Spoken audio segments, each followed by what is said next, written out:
มือสุดท้าย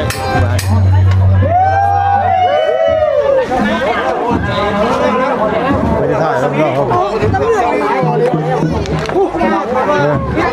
เอามาให้ทำกันหัวหน้าด้วยกันมันทำมันเอาไปไม่ได้ยักษ์ยักษ์บ่ยักษ์เอายักษ์มันได้แล้วของตุ่มไปไหนแล้วของตุ่ม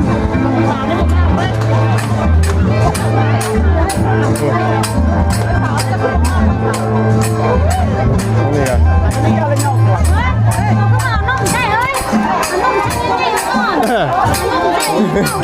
จะบายกันหน่อยไม่มีปัญหา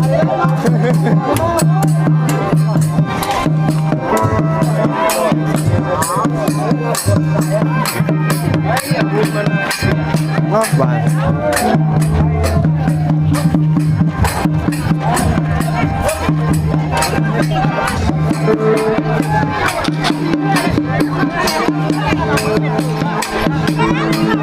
ไฟผมมีแล้วไฟอยู่เพื่ออะไรพี่น้องไฟนี่แต่เมื่อวานแล้วบอกไฟเนาะว่ามันเป็นมือสุดท้ายคนพวงคนตามกัน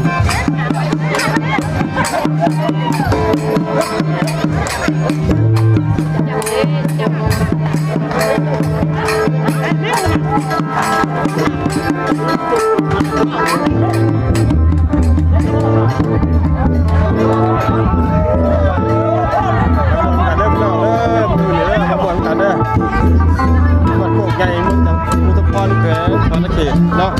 เป็นบ้านตำรวจเองนะพี่น้อง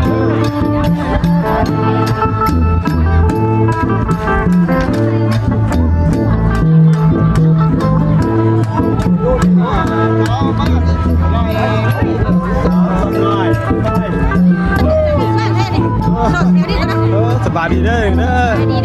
อหาสอนหาพี่พงหาคอยนะพวกนี่ประมาณเลยประมาณว่าทางนี้นะมีอย่างนั้นพี่น้องเลยนะ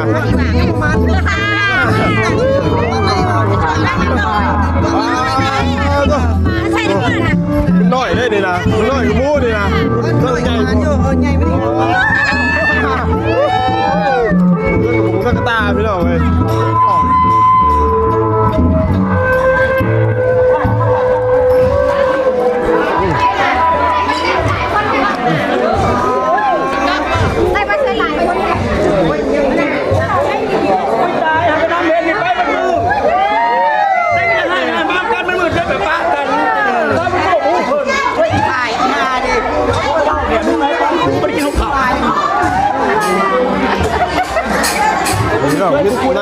นางงามประจำหมู่บ้านโอ้ยน้องอันนี้คือนางงามประจำหมู่บ้านเด้อพี่น้องเด้อเด้อเนาะก่อนที่จะใจเด้อ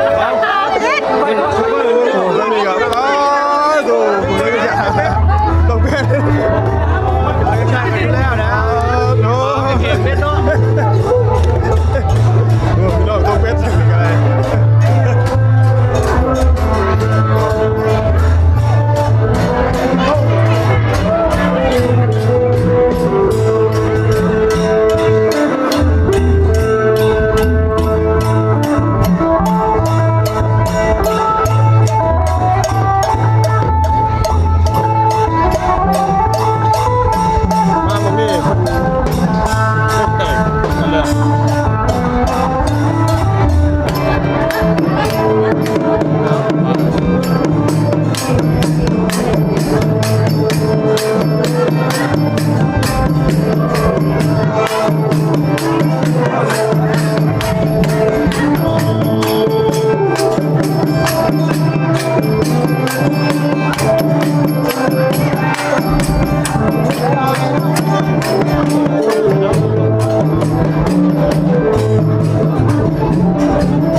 มือสุดท้าย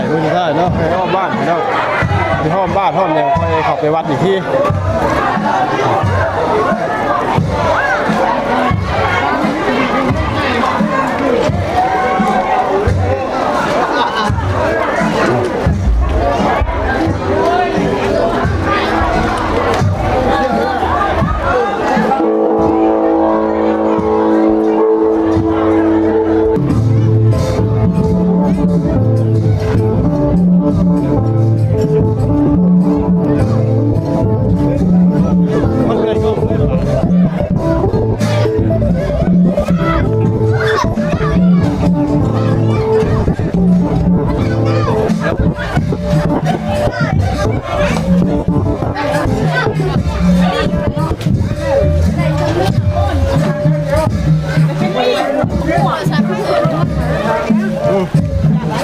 เหนียวบ้านได้เลยเนาะ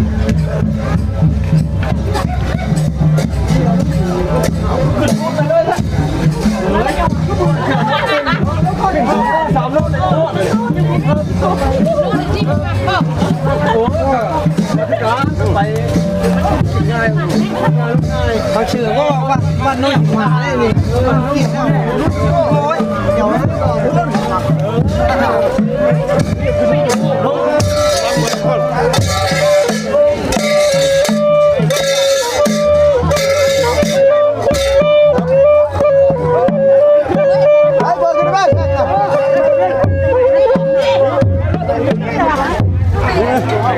งอมแล้วบัดงอมแล้วพี่3 มื้อนี่เลยนี่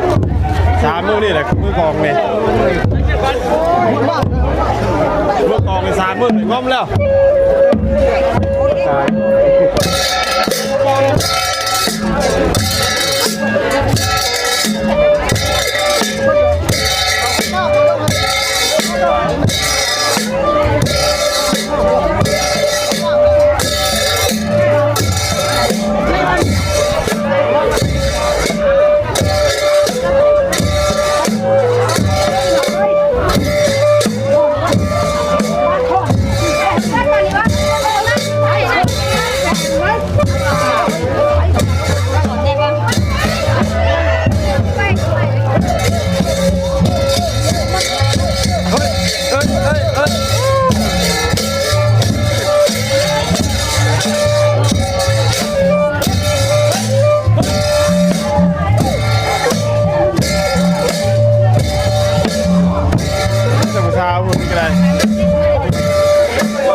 นี่ทั้งนี้ของตุกของทาง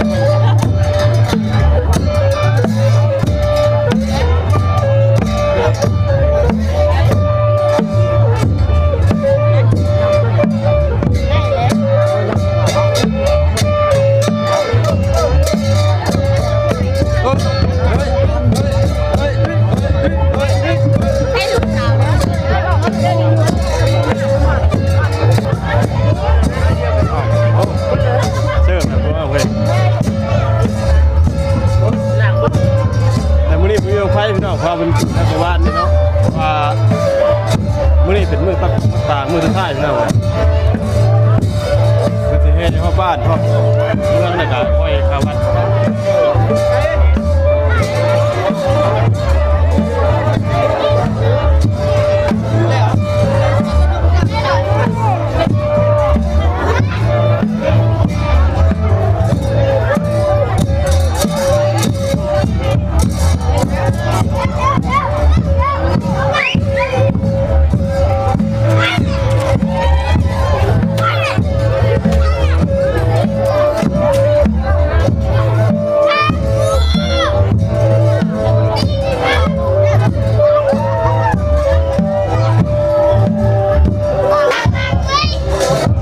พี่น้องเฮ็ดเชิงนะพวกเนาะมื้อนี้ก็ทำคลิปนี้ทุกคนก็จะขอลำลาด้วยพี่น้องแล้วก็เมื่อพัดทองปากนะพ่อกันในคลิปหน้าด้วยพี่น้องพ่อกันวัด